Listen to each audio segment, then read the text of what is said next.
मृत्युंजय. लेखक शिवाजी सावंत. भाग 50. मी लज्जित मनानं तलावाच्या पायदंड्या उतरून आलो. हातातील शिवधनुष्य क्षणाक्षणाला मला अतिशय अवजड भासू लागलं. सर्वात अधिक काळ मीच ते हातात पेललं होतं. मंडपातील लोकांची प्रतिक्रिया काय होत आहे म्हणून मी सगळीकडे दृष्टी फेकली. यादवांचा स्वस्थ बसलेला राजा श्रीकृष्ण माझ्याकडे पाहून खोचकपणे हसत होता. इतर सर्वांनी माना खाली घातल्या होत्या. कर्ण वेड्यासारखा अजून त्या काळ्या श्रीकृष्णाच्या पायांकडेच पाहत होता. हसणाऱ्या कृष्णाला, नुसताच हसतोस काय? धमक असेल तर उठ आणि हे धनुष्य पेलून तो पण पूर्ण करून दाखव, असा भाव दर्शविणारा एक कडकडीत दृष्टिक्षेप त्याच्यावर टाकून मी ते धनुष्य त्याच्याच दिशेनं फेकलं.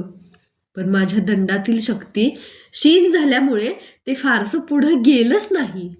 उलट पायांखालच्या गुळगुळीत पाषाणावरून ते कसं तरी घसरलं आणि गोल मंडल घेऊन फिरून माझ्याच उजव्या पायाच्या पंजावर पडलं.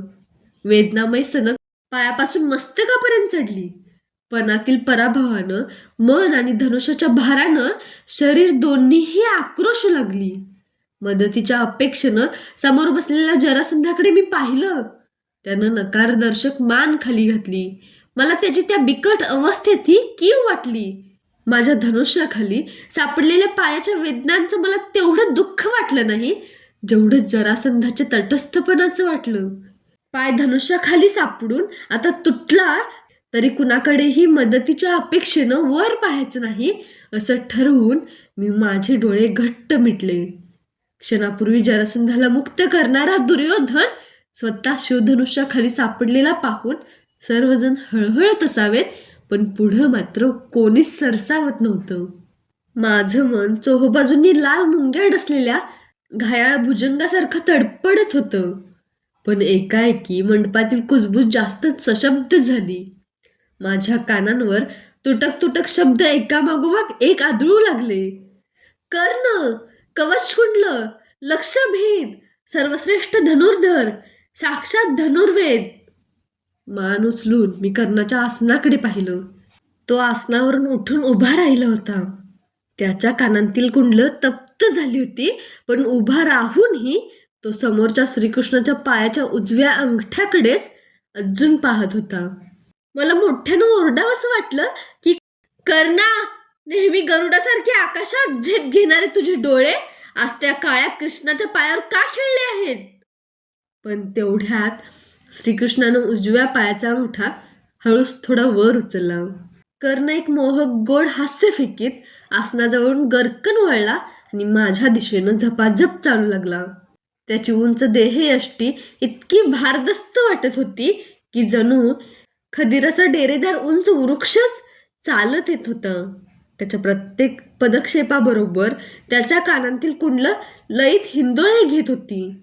त्याच्या आत्मविश्वासू ढंगदार चालीवर सर्व प्रेक्षकगण इतके मुग्ध झाले की त्यानं धनुष्याला हात लावण्यापूर्वीच सर्वांनी प्रचंड टाळ्यांनी त्याचं स्वागत केलं. मी माझा पाय धनुष्याखाली आहे याची जाणीवही विसरून गेलो. हस्तिनापूरच्या आखाड्यात मला सापडलेला अष्टपैलू हिरा दश दिशांना तेजाचे दीप्तिमान स्त्रोत फेकत येत होता. छे, मी तरी किती स्वार्थी होतो. अशा कर्णाचा वापर करून मी पांचालीला आपली अर्धांगी करणार होतो. किती अरसिकपणा ठरला असता तो.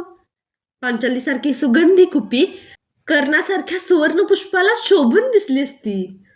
कर्ण आणि पांचाली हा जोडा साक्षात उमाशंकरालाही लाजवील असाच ठरला असता. मी माझा विचार बदलला. आता क्षणभरातच कर्ण मत्स्यभेद करील. त्यानं मत्स्यभेद केला की द्रौपदीचा अंगदेशाची महाराणी म्हणून उद्घोष करायचा आणि चंपानगरी ही कर्णाच्या अंगदेशाची राजनगरी आहे एवढंच घोषित करून थांबायचं नाही, तर कर्ण हा कुरूंचा सेनापती आहे असा आज त्याचा यथोचित गौरवही करायचा. हस्तिनापूरला परतल्यावर ती कल्पना महाराजांना पटवून त्याप्रमाणे त्याच्या सेनापती पदाचा अभिषेक विधी करायचा. हस्तिनापुरातून राजहत्तीवरून त्या दोघांची मिरवणूक काढायची. मी तिथल्या तिथं मनाशी हा निर्धारही करून टाकला. क्षणातच तो माझ्या जवळ आला. उत्तरेची लोंबती टोकं क्षणात त्यानं कमरेजवळ अधर्यात खोचली.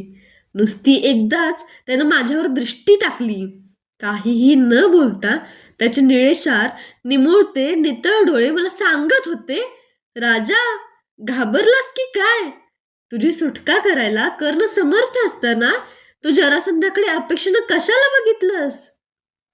पुढं होत प्रथम लिलया त्यानं शिवधनुष्याला नम्र वंदन केलं. अगदी सहजपणे त्यानं एका हातानंच ते अवजड शिवधनुष्य वर उचललं.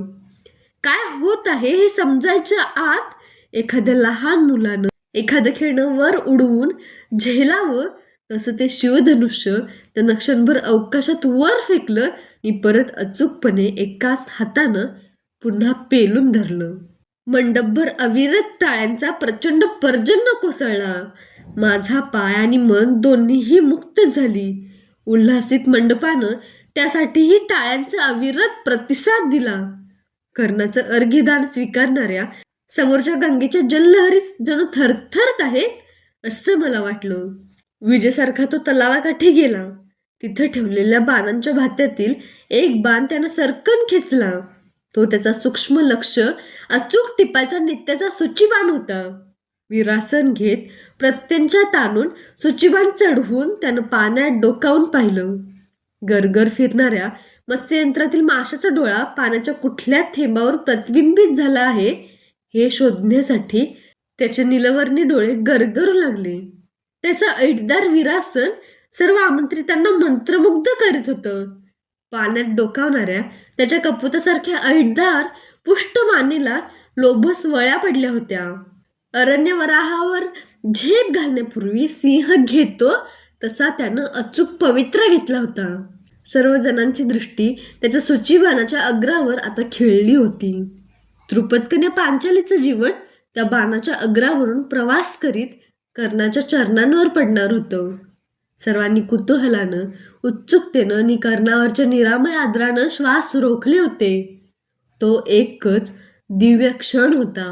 सर्व पांचालांचं आणि कुरूंचं भवितव्य त्या मत्स्ययंत्रातील माशाबरोबर त्या क्षणीच ठरणार होतं. कर्णाचं जीवन पांचालीच्या प्राप्तीनं उजळून जाणार होतं. छे, पांचालीचं जीवनच कर्णाच्या प्रकाशमय सहवासात फुलून निघणार होतं. तो एकच क्षण सर्वांचा भविष्यकाळ ठरविणार होता. माझा, कुरूंचा, आर्यावर्ताचा आणि सूर्यशिष्य अंगराज कर्णाचा.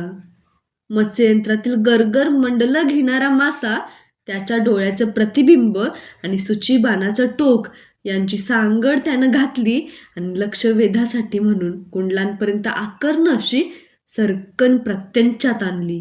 सर्वांची शिगेला पोहोचलेली उत्सुकताही ताणली. बाणाचं प्रक्षेपण होणार एवढ्यात मंडपातील औत्सुक्यपूर्ण शांततेला चिरणारा एक समर्थ नारी आवाज मंडपाच्या राजकक्षातून उमटून सर्वांच्या कानात लिप्त बाणासारखं घुसला. थांबा! प्रथम कोण बोलतंय हेच कुणालाही समजेना. सर्वजण राजकक्षाकडे अवाक होऊन पाहू लागले. शुभ्र कमलांची वरमाला कशी तरीच हलली. सर्वांची हृदय थरकली. साक्षात द्रौपदी बोलत होती. हातातील कमलांची वरमाला उंचावून कंठाच्या नाजूक धमन्या फुगवून ती म्हणाली, थांबा, आपण मत्स्यभेद नाही करू शकत. आश्चर्यमय कुजबूज मंडपाला घेरू लागली. का नाही करू शकत? झटकन आपली पुष्ट मान वर उंचावून अंगराज कर्णानं आश्चर्यानं विचारलं. आपण क्षत्रिय नाही. मी कोणत्याही सारथ्याची पत्नी वा सून होणं कदापिही नाही मान्य करणार. मी एक क्षत्रिय कन्या आहे, शूद्र सारथी कन्या नाही. कर्णाचे धनुष्य धारण केलेले बाहू अनावर संतापानं सतत थरथरू लागले. त्यानं तणाव दिलेली प्रत्यंचा लडलडू लागली. त्याच्या हातातील शिवधनुष्यातून मत्स्याच्या नेत्रभेदासाठी रोधिलेला बाण वेडावाकडा होत कसा तरी सुटला. तो सरळ श्रीकृष्णाच्या आसनाच्या दिशेनं धावला आणि खाली उतरून सपकन त्याच्या उजव्या पायाच्या अंगठ्यात घुसला. अक्रूर, बलराम, उद्धव सर्वजण एकदम त्याच्या भोवती धावले, पण काहीही न बोलता हाताच्या संकेतानंच श्रीकृष्णानं सर्वांना आपापली आसनं घेण्यास सांगितलं. आपला पाय तसुभरी न हलविता खाली वाकून त्यानं तो बाण सहजपणे आपल्या अंगठ्यातून हसतच उपटून काढला. त्यावरचं रक्त अंगावरच्या पितांबरानं अलगद टिपलं, अगदी थंडपणे. मला मात्र ते रक्त पाहून समाधान वाटलं. त्याच्या अंगावर काही अभेद्य कवच नव्हतं. शूद्र, सुतपुत्र, स्वतःशीच पुटपुटत हृदय भेदणाऱ्या वैषम्यानं आपली मान मागं टाकून कर्ण कितीतरी विकटपणे गदगदून कसा तरीच हसला. कसलं होतं ते हास्य? ते हास्य नव्हतंच. आक्रोश हा स्त्रियांचा गुणधर्म असतो. त्या वीराला असं आक्रोशता येणार नव्हतं, म्हणूनच तो हसला होता. पण त्याचं हास्य आक्रोशापेक्षाही हृदय पिळवटणारं होतं. त्याची तेजस्वी कुंडलं क्षणात निस्तेज पडून तर क्षणात रक्तवर्णात प्रकाशून त्याच्या मानी मनाच्या अंतरंगातल्या भावनांचा विस्फोट स्पष्ट करू लागली.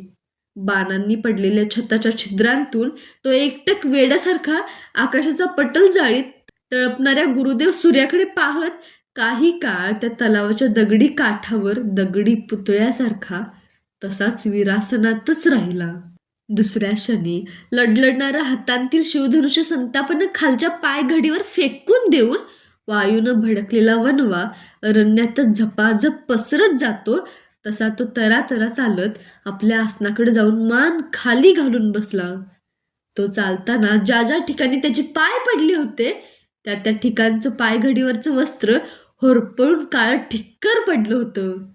भावनांचा केवढा प्रचंड कल्लोळ समुद्र पर्वकाळी खवळावा तसा त्याच्या अंतरंगात खवळला असावा, याची त्याच्या सहवासात राहून सुद्धा मलाही नीट कल्पना येऊ शकली नव्हती. त्याच्या शेजारीच आसनावर असल्यामुळे त्याच्या नाकाद्वारे बाहेर फेकले जाणारे उष्ण निश्वास माझ्या शरीराला चांगलेच जाणवत होते. कुणीच काही बोलत नव्हतं, बोलू शकणार नव्हतं. शेवटी हा भावपीळ एका निष्ठावान सूर्यभक्ताचा आणि याज्ञसेनीचा होता. झालेल्या अघटित प्रकारानं सर्वांनाच विस्मयाचा केवढा तरी प्रचंड धक्का बसला होता.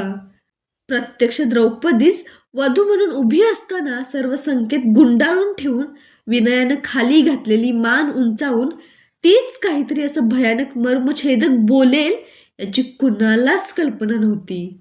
बोलणारी द्रौपदी आणि बोलून घेणारा कर्ण असल्यामुळं मध्ये बोलण्याची अन्य कुणाचीच प्राज्ञा नव्हती.